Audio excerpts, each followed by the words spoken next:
Chris Godinez, licensed professional counselor, also the host of We Need to Talk on every Sunday at noon, and then I post these videos up to social media. This video is for educational and informational purposes only. The views and opinions stated herein are mine and mine alone. They do not represent the ACA, the APA, or any other therapist for that matter. Boom, shakalaka, done. I'd like to thank my sponsor, BetterHelp, BetterHelp, BetterHelp.com/Chris Godinez. They're an online therapy company. They are international. They have over 40,000 therapists working for them. They are master's level and PhD level, and I've gotten nothing but good feedback. So thank you, BetterHelp.com/Chris Godinez. Okay, let's dive into today's topic. So the question I got was, how do I deal with a geriatric narcissist that is not in a home yet, in a care facility? So that's a tough one, because you'd have to have them declared incompetent or declared unable to take care of themselves. Now, if the PC is already saying, okay, they cannot drive anymore, okay, that's good, because then you can use that. So the problem with geriatric narcissists is, again, they get worse as they age. They do not get better. They get worse. And they are very loath to give up any sort of independence. I mean, a lot of adults are loath to give up independence, but particularly narcissists. So usually a healthy person is able to go, you know what? I'm not able to take care of myself. I really should not be driving. I need to stop. I'm gonna stop driving. I'm gonna get some help. I'm gonna do whatever. Narcissists, on the other hand, get told you need to stop driving, or listen, you need help. You need to go into a facility. You need to, what is my hair doing? Good Lord. That kind of thing. And they will come unglued. They will absolutely come unglued. No, and they'll keep driving and they'll keep doing whatever. And eventually they're going to kill somebody. So usually never themselves. It's always somebody else. Anyway, so the best thing to do when dealing, okay, let's talk about Alzheimer's for a little bit, dementia, etc. It changes the personality. It does, and usually not for the better. So a lot of times Alzheimer's patients become violent. They're verbally nasty. They can be physically violent, etc., which is why, if they are to that point, it is beyond your means to help them, and it is dangerous for you and them. So if you are at risk for mental breakdown, physical breakdown, etc., because you're trying to take care of this geriatric narcissist, stop. It's time to get a social worker involved. It's time to maybe, talk to a care facility. It's time to, start letting somebody else take care of them. So you would also have to probably have an evaluation done to see if they need Alzheimer's care, because Alzheimer's patients have a tendency to wander off. So when my mom was at the care facility she was at, there was an Alzheimer's unit there.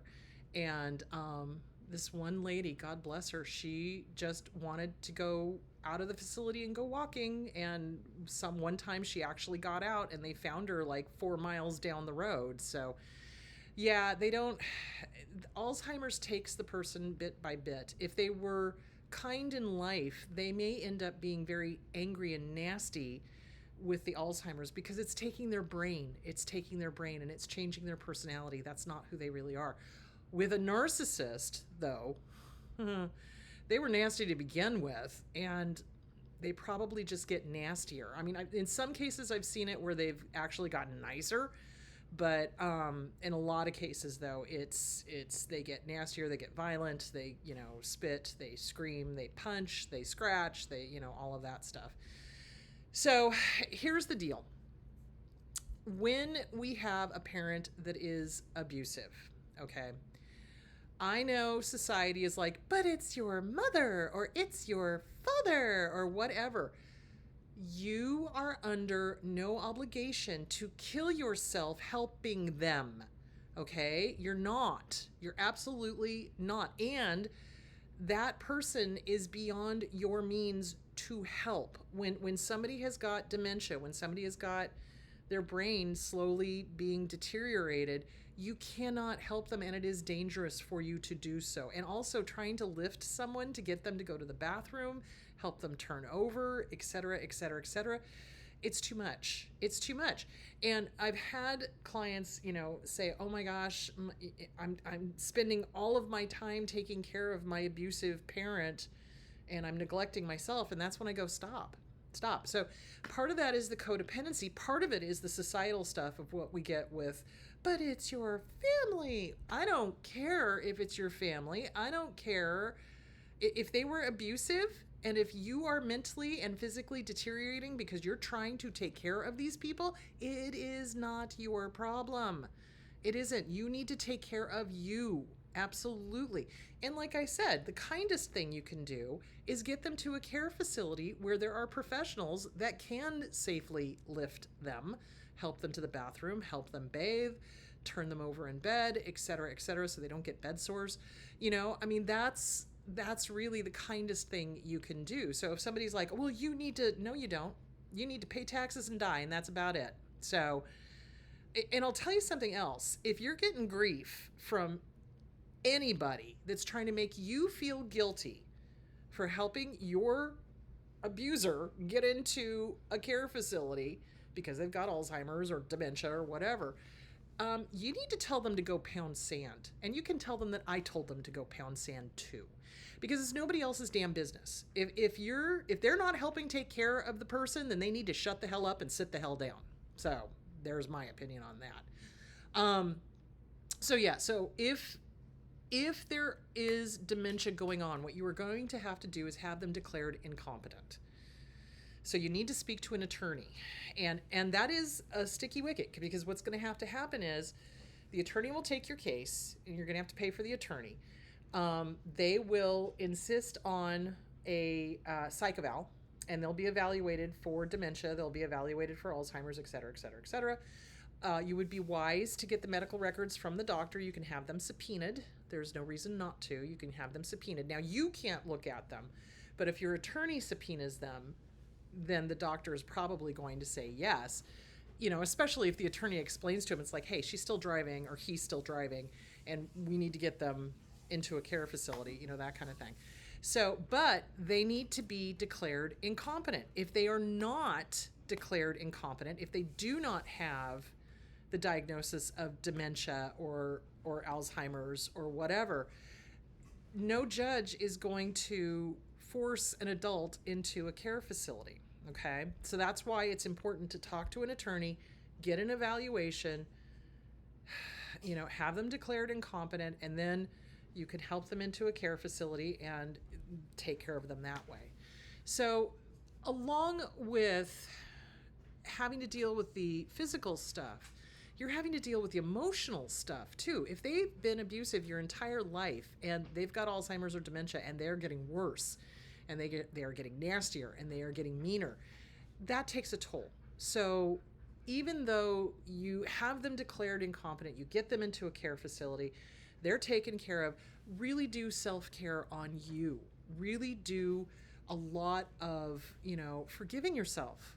You have nothing to feel guilty about. Putting an Alzheimer's patient into a care facility is a kind act. It is. And it's kind to you and it's kind to them, because you don't want to get hurt helping them. You don't want to hurt them helping them, even though they were awful to us. I mean, we have a moral compass. So self-care like a boss, take good care of yourself. Given that this person is, if they were an abuser prior to Alzheimer's, they're probably going to be worse during the Alzheimer's. Start working with a therapist. Get with a good trauma therapist. Work through everything. Get rid of the guilt. You have nothing to feel guilty about, okay? And any flying monkeys that try to make you feel guilty for getting this person off the roads and getting them into a care facility, you need to cut ties with them. Absolutely, 110%. All right, well, I hope that answered that question. Sunday, no show. I am taking a break. I'm going to hang out with my girlfriend, Andrea. We're going to go do some fun stuff. And let's see. York, Pennsylvania will be on the 4th, which is a Sunday. Philadelphia will be the following Saturday. And then I will be in Nashville. So go to chrisgodinez.com for the updated dates, because I screwed up on the date on York. It is a Sunday, not a Monday. So do that. And then the following week, what was I going to talk about? I had a topic. Let's see what that was. Hold please, while I figure out what I'm thinking. Let's see. Let me get to. Hold on. Sorry about that, guys. Okay, hold on. Ugh, this thing would just. There you go. Okay, hold on. Let me get to this. All right. There was a topic. Oh. Can you open the abused target's eyes to what is happening to them? So we're going to talk about why it is so difficult to help someone that we clearly see is in an abusive relationship. So that's going to be the topic. So it's going to be, can you help a target of abuse? Can you help a target? We'll talk about that. We'll talk about why it's so difficult and why it very often does not work. So, all right, talk to you guys later. Have a great week. And remember, no show on Sunday. And then 2 weeks from now, can I help a target? All right, talk to you later. Bye.